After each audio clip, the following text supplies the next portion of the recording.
Nous arrivons à l'avant-dernière intervention ce matin sur les Fig Talk. On salue les internautes puisque vous savez qu'en même temps on est filmé en direct et vous pourrez vous aussi pouvoir revoir les conférences via le site internet en connectant vos identifiants. Voilà pour l'information. Merci d'accueillir Bastien Bob, qui est CTO de la société Lookout, qui va nous présenter l'état du phishing mobile en 2023.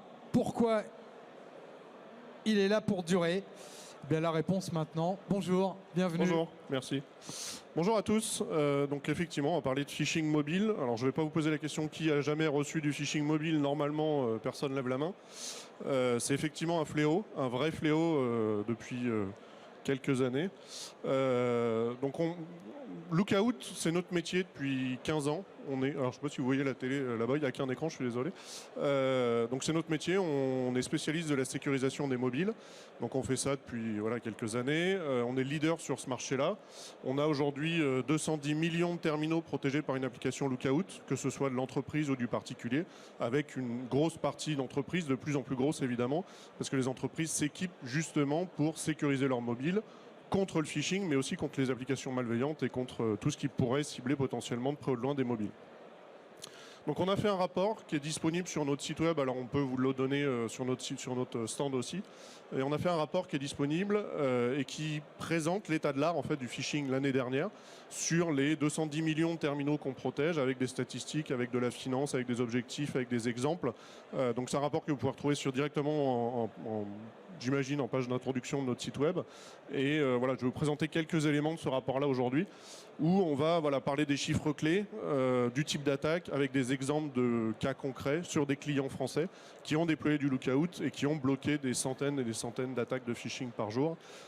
Donc c'est globalement aujourd'hui sur la flotte installée, c'est 36% des terminaux qui ont reçu au moins une fois un lien de phishing, qui ont cliqué dessus. C'est quasiment, on est vraiment sur des métriques assez importantes, avec un ROI certainement côté pirate qui est très important. Et puis globalement, une estimation sur un impact financier pour la perte de l'entreprise, parce que du phishing, c'est pas que de la messagerie traditionnelle, hein, c'est aussi du vol de données, du vol d'identifiants, et ça passe par les mobiles. Et on va le voir avec des vrais cas concrets, justement sur des attaques d'entreprises qui ont commencé, l'attaque a démarré par des attaques de phishing sur le mobile. Donc les attaques les plus courantes en France, je pense que vous en avez tous reçu, c'est du faux colis, c'est de la vignette critère, c'est de la fausse amende, alors avec un AE ou un A, ça dépend, parce qu'ils sont toujours pas appris à écrire, même avec ChatGPT. Donc les amendes avec un E, les amendes avec un A, des arnaques à la carte vitale, et le faux colis qui va vous demander de débloquer un colis avec des frais de douane, en général c'est quelques euros. Et malheureusement, ça fait énormément de victimes, c'est très rémunérateur pour les pirates. Donc on va dire quand c'est juste de la finance, que c'est juste du bancaire, c'est pas si gênant d'un point de vue entreprise. En revanche, quand on est sur de l'arnaque bien faite, bien ciblée, on va voler des credentials d'entreprise, des authentifications, des logins, des mots de passe, notamment, soit pour des VIP, soit pour des administrateurs. Donc le but du phishing, c'est soit de voler des données d'authentification, soit des données bancaires, en tout cas de voler des données directement au moment de l'attaque de phishing, donc sur le site web qui est derrière le lien de phishing, ou un peu plus long terme, on va dire, c'est de demander à l'utilisateur d'installer une application malveillante sous couvert d'un faux colis, sous couvert de payer des impôts ou je ne sais quoi. Trouver un prétexte pour que l'utilisateur installe l'application sur son terminal et évidemment cette application va exfiltrer d'autres données sensibles. Donc ce n'est pas forcément des applications qui sont sur le Play Store ou sur l'App Store, mais qui vont se permettre d'exfiltrer les données de l'utilisateur.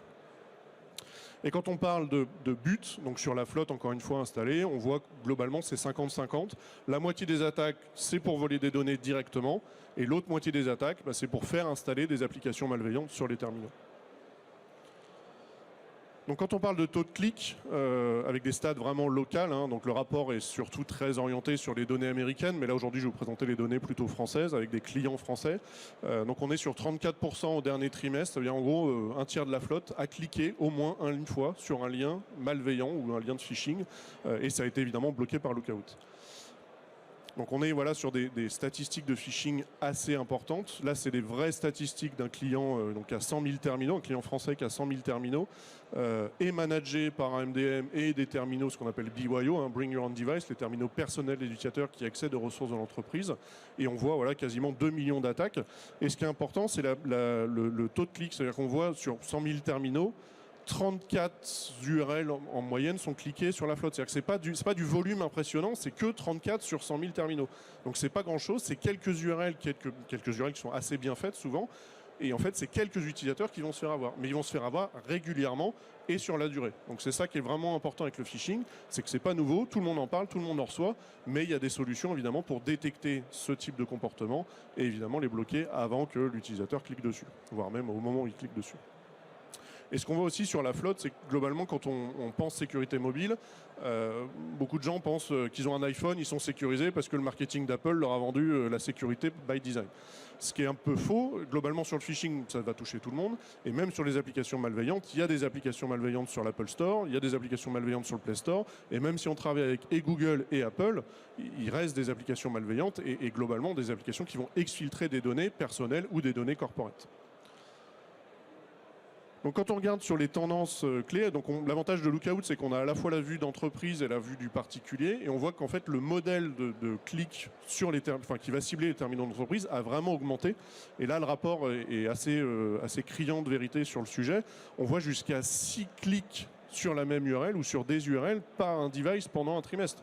C'est-à-dire que l'utilisateur s'est fait berner plusieurs fois, et comme il s'est fait berner plusieurs fois, en gros, les pirates ont bien compris que c'était une victime facile et ils vont envoyer plus d'URL sur son terminal.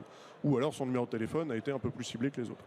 Mais c'est vraiment important, c'est par rapport aux terminaux personnels, donc qui est la deuxième partie du rapport, il y a une augmentation certes, mais elle est beaucoup plus importante dans le monde de l'entreprise. Et puis, il n'y a pas que du phishing, il y a du vishing, il y a du QR code phishing. Alors, on vous appelle ça comme vous voulez, mais du quishing. Donc, en gros, c'est du scan de QR code qui va amener sur des liens malveillants. C'est à peu près la même chose. Hein, c'est d'utiliser le téléphone portable, utiliser les ressources de ce téléphone-là, tout simplement pour voler des données ou pour faire installer des applications malveillantes. Notamment quand on est au restaurant, le restaurant vous dit tiens, installe cette application pour commander ton menu ou pour payer. Et en fait, globalement, on va avoir le même système. On va voler des données sur le terminal. Et puis il y a aussi la partie exploitation de vulnérabilité, donc qui n'est pas pour le tout venant, hein, c'est vraiment des opérations qui sont ciblées, mais avec Pegasus, avec Predator, avec Hermit. J'imagine que vous avez tous entendu parler au moins de Pegasus, au moins depuis l'été 2021, mais Pegasus ça existe depuis 2016, hein, on les avait exposés depuis la première fois en 2016, mais voilà, ils ont des copains, il y a Hermit, il y a Predator, il y a Finfisher. Le métier de ces boîtes-là, c'est de vendre des logiciels de surveillance sur le mobile. Et leur principal mode de déploiement, ça commence par des liens qui sont envoyés au terminal, soit des liens cliquables, soit des attaques par 0 clic en exploitation de vulnérabilité. Donc ça, forcément, il faut le détecter au moment où l'installation va se faire et au moment où le terminal est compromis, parce que sinon, c'est trop tard. Donc quand on parle de phishing, et quand on parle de sécurité mobile, on a souvent des clients qui ne sont pas forcément suffisamment éduqués sur le sujet, qui nous disent oui, mais moi j'ai jamais vu de cas d'usage où une attaque de phishing ou une attaque mobile avait compromis la sécurité de l'entreprise.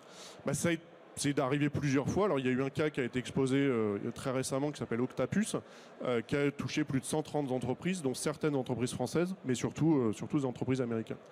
Donc ils ont utilisé la méthode traditionnelle de reconnaissance et d'accès, tout simplement, cette fois non pas en ciblant la messagerie traditionnelle pour avoir une porte d'entrée, mais vraiment en ciblant le mobile. Donc c'était du SMS assez classique, on va dire, pour du SMS qui va cibler les VIP ou les VIP. C'est globalement un SMS qui dit, voilà, il y a un truc qui ne se passe pas, clique ici parce qu'il y a un problème de sécurité ou il y a un problème de production sur une plateforme. Avec notamment, c'était les clients Okta qui étaient visés. Non pas, c'est pas victime.okta.com, c'est victime-okta.com. Et en gros, c'était ça le leitmotiv et le fonctionnement de la campagne. C'était en gros, on se faisait passer pour Okta, mais en fait, c'était pas du tout Okta, c'était pas l'IDP de l'entreprise. Et donc l'utilisateur, il pensait, voilà, il était en situation d'urgence, il voyait bien que c'était un SMS de crise avec des systèmes qui avaient été, notamment les SMS étaient bien faits avec des systèmes qu'ils utilisaient. C'était tous des clients Okta, ils arrivaient tous sur un portail Okta, ils rentraient leur credential, ils donnaient évidemment le code d'authentification, hein, l'OTP dans ce cas-là vous protège pas parce que l'utilisateur le donne sciemment, et c'était instantanément envoyé un canal Telegram pour être rejoué ensuite sur l'infrastructure de l'entreprise. C'est-à-dire que le hacker, en fait, utilisait directement le code OTP, qui a une durée de vie qui est quand même assez courte. Instantanément, il gagnait un accès à l'entreprise parce que l'utilisateur l'avait donné, tout simplement. Il s'était fait avoir. Hein. C'est login, mot de passe plus l'OTP. C'est exactement ce dont on a besoin pour se connecter à un système d'information. Si c'est un utilisateur, je vais lui voler ses données. Si c'est un attaquant, si c'est un administrateur, si c'est un CEO ou un VP, là, je vais voler des données qui vont commencer à m'intéresser et que je vais pouvoir réutiliser. Mais surtout, si c'est un utilisateur standard, l'utilisateur va les hackers vont se déplacer latéralement. Si c'est des accès à privilèges, c'est encore mieux parce que je suis déjà authentifié, alors au moins jusqu'à la durée de vie du token Okta. En général, c'est 24 heures et globalement, ou 12 heures en fonction des clients, mais globalement, pendant plusieurs heures, j'ai accès avec un compte à privilèges au système d'information de mon client, en tout cas de ma victime. Et tout ça, ça a commencé par un clic sur un lien mobile qui a été envoyé, notamment avec du social engineering, avec une campagne qui était bien pensée. Donc quand on pense que le mobile, en fait, c'est ni plus ni moins qu'une autre porte d'entrée, globalement, il n'est pas suffisamment protégé et c'est un peu notre métier. Hein. Si on regarde la localisation des employés, c'est global. Enfin, il y a des Français, hein. C'est pas que une attaque. On n'en a pas forcément trop entendu parler dans la presse française, mais voilà, il y a eu des victimes françaises. Il y a eu Alors, il y a 2 clients officiellement nommés, c'est Twilio. Et je crois que c'est Uber le deuxième, je ne sais plus qui était la deuxième partie, mais voilà, c'est des grosses boîtes. Et Twilio, derrière, a eu un ransomware. Et évidemment, c'était la porte d'entrée. Le port d'entrée, c'était le phishing mobile. Donc que faire? Alors évidemment, nous, c'est notre métier. Donc quand on compare sur des attaques de malware à des clients qui ont déployé la solution Lookout Anti-Phishing et des clients qui ont déployé juste la solution Lookout de protection du terminal sans la partie phishing, on voit que clairement, sur des attaques comme Vroba, qui a été le top le best-seller l'année dernière, alors Floubot un peu moins parce qu'ils se sont fait démanteler par par Europol en milieu d'année, mais on voit que globalement, quand on a une protection anti-phishing, on a moins d'attaques malveillantes sur les mobiles. Parce que globalement, le phishing, c'est quand même le lien malveillant, il va être bloqué avant même que l'attaque arrive sur le mobile. Donc globalement, c'est important, mais c'est pas unique. C'est-à-dire que même si vous avez une bonne protection anti-phishing, il faut quand même s'assurer que la sécurité du terminal est bonne et que le terminal n'est pas compromis par une application malveillante. Donc je pense qu'on arrive à la fin de cette session-là. Ouais, il reste quelques minutes. Donc il y a un code pour ceux qui veulent protéger leur téléphone. Alors soit des téléphones d'entreprise ou des téléphones personnels, ça fonctionne. Donc vous prenez bien l'application Lookout for Work, donc, qui est différente de l'application Lookout Consumer, qui est Lookout Mobile Security. Et voilà, pour protéger son téléphone. Et vous rentrez ce code-là. Alors je ne sais plus si ça vous demande une adresse email, vous pouvez mettre n'importe quoi, c'est pas gênant. Et en fait, vous aurez toute la protection de Lookout sur votre terminal. Donc profitez-en, c'est gratuit. Il n'y a pas de données qui sont collectées. Il y a pas de, c'est notre métier de protéger les données qui sont sur votre terminal, donc on ne va pas forcément vous les voler. Il n'y a aucun souci là-dessus. Et vous aurez la protection, évidemment, contre le phishing, la protection contre les applications malveillantes, contre les réseaux malveillants. Alors celui du FIC n'est pas malveillant, mais bon, voilà, il pourrait y se passer potentiellement des choses. Donc voilà, n'hésitez pas à utiliser ce code-là et puis à venir nous voir sur le stand H14, je sais plus. Ouais, voilà, il est dessus. Et puis ce soir, on fait un apéro au Oko Hotel. 18h30, c'est ça? 18h30. Donc voilà, si vous voulez prendre un petit flyer, pareil, H14 sur le stand Lookout avant. Et puis on aura l'occasion de partager une bière, parce qu'on est à Lille. Donc voilà, on aura une bonne bière lilloise. Voilà. Je vous remercie.